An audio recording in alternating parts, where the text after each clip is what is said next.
tetap berada dalam tahanan. Biar masyarakat juga cerdas, bicara di media sosial hati-hati, dan pakai bukti, data. Dihukumnya di mana? Apa yang dia lakukan di penjara? Sekarang kan kita nggak tahu. Katanya mau transparan. Dikurung. Di mana dikurungnya? Kenapa kita nggak boleh tahu? Orang kesukaan miskin aja kita tahu kok. Penjara aja kita punya hak untuk tahu. Iya dong. Kenapa? Waduh deh itu jangan-jangan mereka di sana kopi, makan, keluar, pinjol daruh, main biliar. Tahanan Makobrimob, tahanan Makobrimob apaan? Belum tentu ditahan kok. Saya tahun 2007 tuh ditahan di Polda Metro, tapi hampir tiap hari saya nggak di tahanan. Tiap hari saya selalu di luar. Itu ada di koran. Mantan istri saya aja komplain, katanya Alvin ditahan. Kok saya bisa jenguk dia ke rumahnya?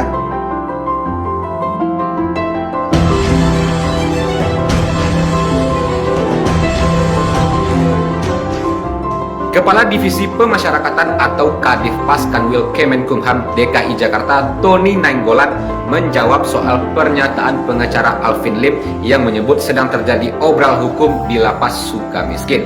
Sebagaimana pernyataan itu disampaikan Alvin saat menjadi tamu di acara podcast Dr. Richard Lee yang videonya tayang di kanal YT pada Rabu 3 Januari 2024. Sekedar info, dari banyak hal yang diungkapkan Alvin soal keadaan di lapas, diantaranya soal Ferdi Sambo yang tidak menginap di Lapas Salemba dan soal obral hukum di Lapas Sukamiskin. Soal obral hukum ini berawal dari pertanyaan Dr. Richard Lee sebagai pemandu talkshow yang bertanya tentang apakah narapidana bisa jalan-jalan keluar dari rutan. Alvin pun menjawab bisa banget. Alvin kemudian menyebut Lapas Sukamiskin. Dia pernah ditawarkan untuk pindah ke Lapas Sukamiskin tersebut dengan membayar 50 juta rupiah. Setelah itu bisa 10 hari berada di luar lapas. Ia kemudian juga belak-belakan saat ini Lapas Cipinang kosong. Tahanan tindak pidana korupsi yang sebelumnya di Lapas Cipinang sudah dipindah semuanya ke Sukamiskin. Kata Alvin, hal itu terjadi karena sekarang lagi ada obral di Sukamiskin. Dia pun menyebut sejumlah nama yang pindah ke Lapas Sukamiskin, seperti nama terpidana Surya Darmadi dan nama Beni Cokro, yang disebutnya sebagai oknum-oknum gede. Di Sukamiskin disebutnya lebih bebas keluar dari lapas, dan jika ada pemeriksaan tinggal balik lagi ke lapas. Lalu apa jawaban pihak Kemenkumham? Kadifpas Kanwil Kemenkumham DKI Jakarta Tony Nainggolan membantah semua pernyataan pengacara Alvin Lim tersebut. Mengutip suara.com Kamis 4 Januari 2024, semua yang disampaikan Alvin itu tidak benar adanya. Nah, kita jadi bingung mau percaya sama siapa. Tentu masyarakat perlu kejelasan lagi. Sebenarnya seperti apa keadaan di lapas yang dimaksud Alvin ini? Kira-kira apakah Alvin Lim bisa membuktikan apa yang disampaikannya? Sambo bilangnya di rutan Salemba kan, namanya doang di situ. Sambo itu tidak pernah tidur di dalam penjara, Pak. Di kantor KPLB di atas, ruang ada AC. Ferdi Sambo nggak di penjara. Masa sih? Itulah yang disampaikan Alvin Lim, mantan napi di rutan Salemba. Dia membongkar adanya dugaan mafia di dalam rutan. Bahkan sekelas Ferdi Sambo nggak pernah terlihat tidur di dalam penjara, tapi di kantor yang ruangannya pakai AC. Bahkan Barada Eliezer disebut Alvin Lim hanya sehari menikmati dinginnya penjara. Yang bikin heboh lagi, Alvin Lim membongkar transaksi di Lapas Sukamiskin. Katanya nih, napi di Cipinang pada pindah semua nih ke Sukamiskin. Cukup dengan membayar 50 juta. Beneran nggak sih? Kalau beneran, bisa ya? Kalau ditanya Alvin Lim ini bohong apa enggak, paling gampang begini loh. Alvin tuh kan, gue pernah kritik dia. Iya. Bos, Apa soal apa? lu bikin video kayak nonton film aja ya kan? Sejam, Iya. ngoceh begitu kan? Iya. Pusing kita lihat ya kan? Tapi paling gampang begini loh. Ngelihat orang bohong sama jujur tuh kan gampang. Oke, gimana? Ya, caranya adalah apa?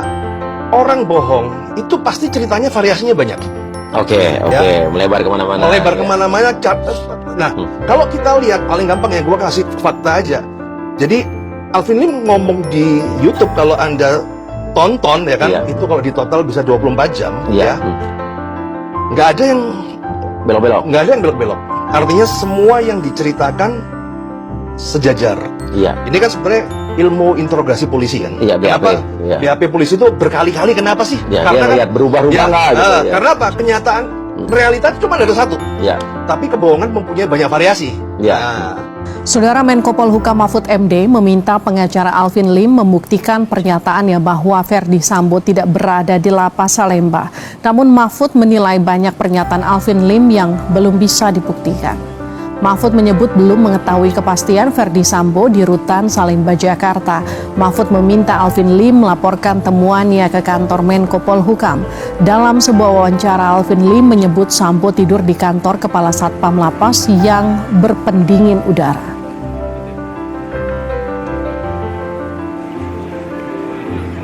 Ya baguslah kalau dia punya info begitu.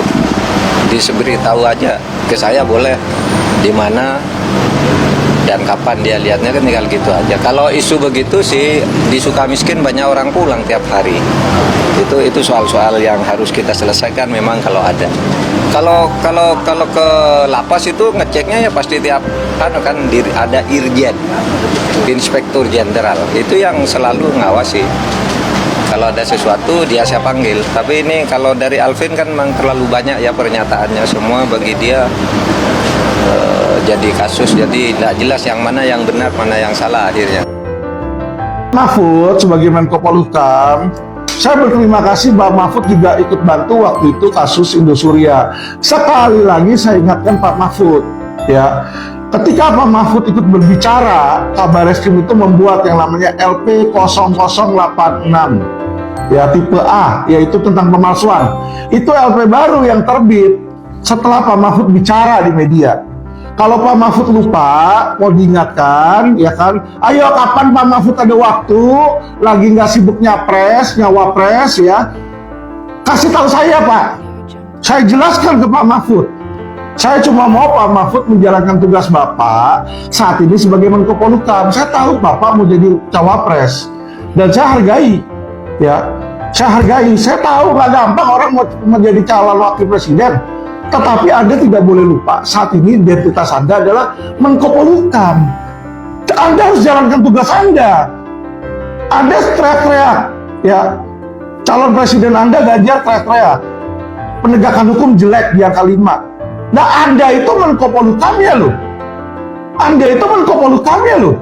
Anda berhak berwenang dan mampu membenahi. Minimal nih LP 0086 itu sudah P21 Pak Mahfud. LP yang Anda suruh dijalankan di Kabarreskrim itu sudah P21 di Kejaksaan, sudah tahap 2 di Kejaksaan.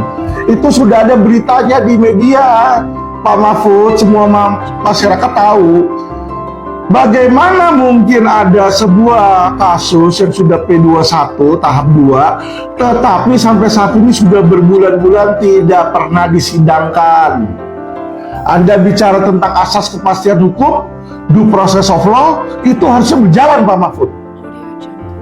Ayo dong, Anda sebagai Menko Polhukam, perintahkan dong untuk Kejaksaan limpahkan untuk berkas ke pengadilan untuk disidangkan, ya, LP pemalsuan tersebut. Jangan diem aja dong, ya. Saya bukan bicara ini bukan sebagai politik untuk mendiskreditkan Anda, tidak. Kalau Anda bantu para calon-calon Indosuria dan lain-lain, kinerja Anda bagus, saya mungkin memilih Anda kok, ya. Saya nggak anti sama kalian, nggak anti sama PDIP, nggak anti sama pemerintah. Tetapi yang saya lihat ini kinerjanya di depan mata saya ini kagak ada yang beres.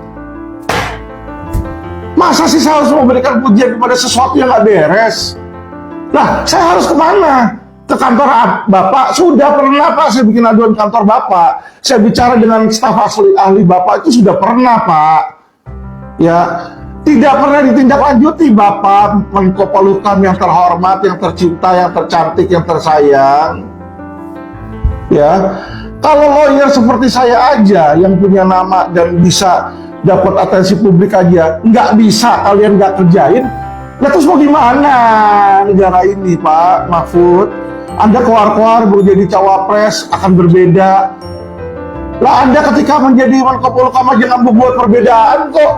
Anda bilang Indosuria Anda yang kerjakan, ini buktinya Pak Mahfud. Ya, saya yang pasang badan Pak Mahfud. Benar memang yang mengajukan kasasi adalah jaksa, tapi itu karena saya push Pak Mahfud, ya, supaya Bapak tahu itu. Jangan dipikir saya tidak ada sumbangsinya di situ. Itu menurut Bapak. Semua di Mabes, baik Wisnu maupun Kabarreskrim Agus Andrianto, hubungi saya dan bilang saya ada dukungan di situ sumbangsinya sehingga kasus Ibu Surya ini bisa berjalan, Pak Mahfud. Saya bilang sekali lagi, bukan berarti Pak Mahfud tidak ada sumbangsi. Saya bilang terima kasih Pak Mahfud juga ada sumbangsi. Tetapi Anda itu setiap kali kerja itu cuma setengah jalan, Pak Mahfud. Ya, kita ambil contoh selain Ibu Surya, Pak Mahfud ya. Anda bicara tentang oknum di Kementerian Keuangan 340 triliun, 347 triliun, bla bla bla bla bla bla. Sampai detik ini apa yang Anda lakukan? Ketahuan nggak siapa di proses hukum nggak? Kalau tidak, Pak Mahfud, itu menunjukkan teori saya, tesis saya benar. Yaitu Anda hanya keluar-keluar setengah jalan. Ya, bikin orang panik habis itu tapi tidak diberikan solusi, nggak diberesin. Saya rasa itu bukan tipe pemimpin, Pak Mahfud ya, yang mau masyarakat gelisah tapi tidak diberikan solusi. Ya, saya minta sama Pak Mahfud nih, tolong LP 0086 segera disidangkan, Pak Mahfud.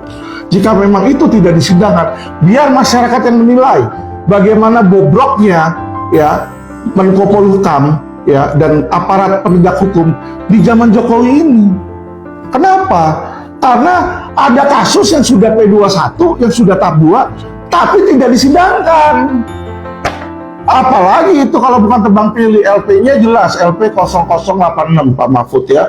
Coba tolong Pak Mahfud kalau Anda lupa atau Anda pikun ya kan, tanyakan mau kapan aja di mana. Pak Mahfud mau ngomong sama saya, Anda kan jago, Anda profesor, ya kan?